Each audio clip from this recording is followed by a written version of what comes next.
ಹೇಳಲೇಬೇಕು. ನಾನು ಲಂಕಾಧಿಪತಿ ಸಹೋದರಿಯಾದ ನನ್ನನ್ನ ನಟ ನಟ ನಟ ಸುವರ್ಣನಟ ಆಯ್ತನಿವನು. ನಾನು ಇಲ್ಲಿಗೆ ಬರಲು ನೀವೇ ಕಾರಣ. ಇದೇ ಮಾರ್ಗವಾಗಿ ಹೋಗುತ್ತಿದ್ದೇನು.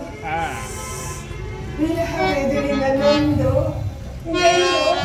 ಬಳಲಿದ್ದೇನೆ.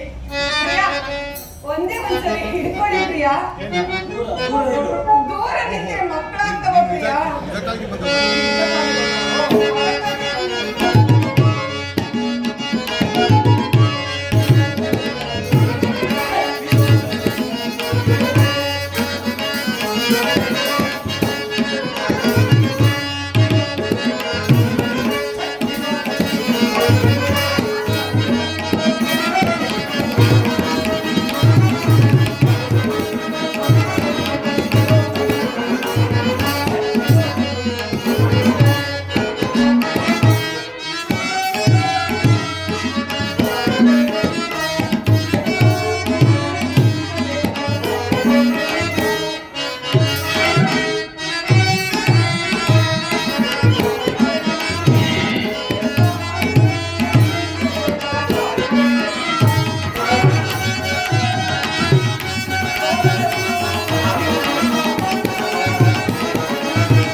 ನಾನು ಈ ಅರಣ್ಯಕ್ಕೆ ಒಂಟಿಯಾಗಿ ಬಂದವನಲ್ಲ, ನಮ್ಮ ಅಣ್ಣನ ಒಟ್ಟಿಗೆ ಬಂದಿರುವೆನು.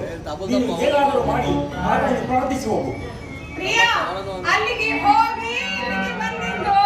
ಏನು, ನಮ್ಮ ಅಣ್ಣನಲ್ಲಿ ಹೋಗಿ ಬಂದೆಯಾ? ಹಾಗಾದರೆ ನೀನು ಅತ್ತಿಗೆ